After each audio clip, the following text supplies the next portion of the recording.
Assalamualaikum warahmatullahi wabarakatuh. Perkenalkan, nama saya Indra Kusuma Dinugraha, CGP Angkatan 9 Kabupaten Boyolali. Pada video kali ini kita akan membahas bersama-sama mengenai koneksi antar materi modul 2.3. Tujuan pembelajaran khusus, CGP menyimpulkan dan menjelaskan keterkaitan materi yang diperoleh dan membuat refleksi berdasarkan pemahaman yang dibangun selama modul 2 dalam berbagai media. Yang pertama, pemikiran reflektif terkait pengalaman belajar. Pengalaman atau materi pembelajaran yang baru saja diperoleh pada modul 2.3 ini, saya mempelajari tentang supervisi akademik yang bertujuan untuk pengembangan kompetensi dari dalam setiap pendidik di sekolah. Pendekatan yang digunakan adalah Cushing yang memiliki 3 prinsip, yaitu kemitraan, proses kreatif, dan memaksimalkan potensi. Kegiatan ini, Cushing yang harus dimiliki diantaranya yaitu kehadiran penuh, mendengarkan aktif, dan mengajukan pertanyaan yang berbobot. Percakapan berbasis Cushing menggunakan alur tirta dengan tujuan, yaitu adanya tujuan, identifikasi, rencana aksi, dan tanggung jawab. Terdapat 3 tahapan dalam supervisi, yaitu perencanaan, pelaksanaan, dan tindak lanjut. Emosi-emosi yang dirasakan terkait pengalaman belajar. Yang pertama, cemas. Sebelum mengetahui isi materi dalam modul ini, saya sedikit cemas karena khawatir tidak mampu dalam memahami dan mengaplikasikannya. Yang kedua, tertarik. Setelah mempelajari eksplorasi konsep, saya mulai tertarik dalam mendalami isi modul ini. Yang ketiga, gembira. Saya merasa gembira saat mampu praktik Cushing bersama rekan CGP dalam ruang kolaborasi dan demonstrasi konstekstual. Yang keempat, optimis. Saya optimis untuk mampu mengaplikasikannya di sekolah di tempat saya belajar. Apa yang sudah baik berkaitan dengan keterlibatan diri dalam proses belajar. Saya mampu berkolaborasi dengan rekan sesama CGP saat mempraktikkan proses Cushing dengan menggunakan alur tirta dan sesuai dengan prinsip Cushing dalam ruang kolaborasi dan demonstrasi kontekstual, baik berperan sebagai coach, tusi, maupun sebagai observer atau pengamat. Kemudian, apa yang perlu diperbaiki terkait dengan keterlibatan diri dalam proses belajar? Yang perlu diperbaiki yaitu kemampuan dalam mengajukan pertanyaan yang berbobot agar dapat menggali informasi permasalahan pada diri Cushing, sehingga dapat menemukan solusi atas permasalahan yang ada. Keterkaitan terhadap kompetensi dan pemakanan pribadi.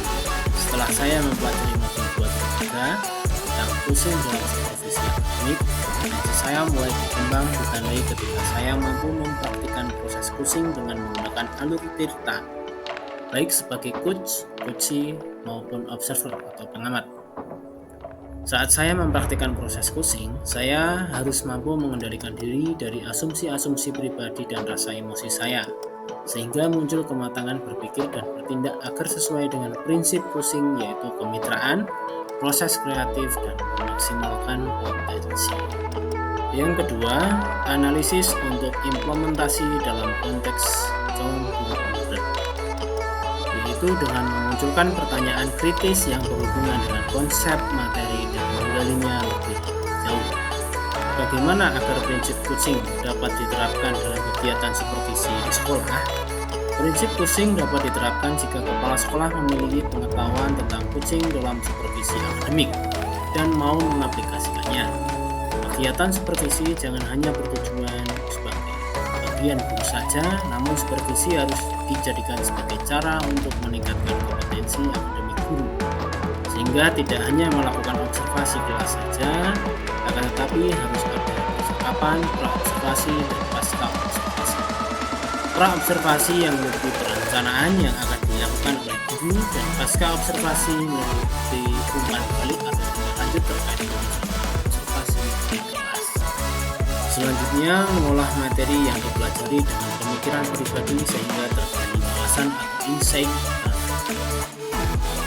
Cushing dalam supervisi akademik dapat berpengaruh dalam terwujudnya pemimpin pembelajaran yang berintegritas. berpihak pada murid. Pembelajaran yang berpihak pada murid adalah hal yang sangat penting untuk diterapkan dalam lingkungan sekolah. Agar terwujud pembelajaran yang berpihak pada murid, maka guru harus memiliki kompetensi menjadi pemimpin pembelajaran. Menjadi pemimpin pembelajaran harus memahami perkembangan murid secara menyeluruh, tidak hanya aspek kognitif saja, namun juga harus memahami karakter dan sosial emosional murid. Dengan demikian, tujuan pusing dalam supervisi akademik untuk mengembangkan kompetensi guru, kinerja guru, dan terwujudnya pembelajaran yang berpihak pada murid. Menganalisis tantangan yang sesuai dengan konteks JGP, baik tingkat sekolah maupun daerah. Tantangan terberat yaitu menyerasikan pemahaman tentang pusing dalam supervisi akademik kepada komunitas sekolah. Supervisi akademik hanya dijadikan sebagai penilaian rutin kepala sekolah kepada guru saja. Seharusnya dapat dijadikan sebagai pedoman untuk meningkatkan kompetensi guru. Setelah itu, memunculkan alternatif solusi terhadap tantangan yang diidentifikasi. Yang pertama, alternatif solusi yang dapat dilakukan yaitu melakukan sosialisasi kepada seluruh komunitas sekolah saat kegiatan rapat guru agar terjadi kesepakaman persepsi tentang makna supervisi akademik. Solusi selanjutnya yaitu dengan memberikan contoh praktik pusing dalam supervisi akademik melalui berbagai media informasi digital yang dapat diakses oleh seluruh komunitas sekolah. Yang ketiga, membuat keterhubungan. Pengalaman masa lalu, saya pernah disupervisi oleh kepala sekolah, namun kegiatan supervisi tersebut hanyalah sebatas menjalankan kewajiban saja, tanpa mengetahui makna supervisi yang sebenarnya.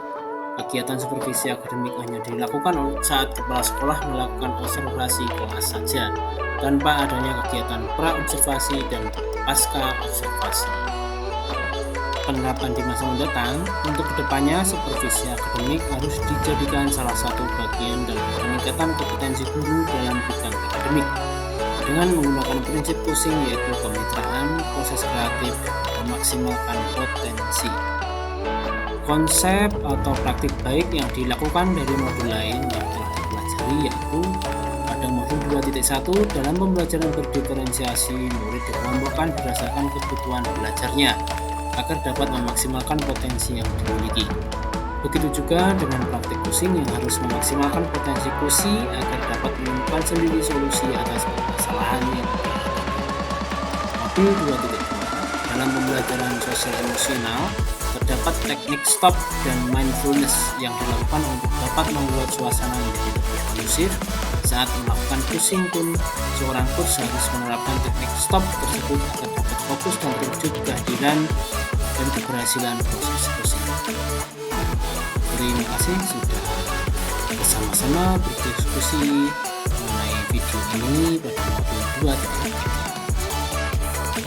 2.3. Assalamualaikum warahmatullahi wabarakatuh.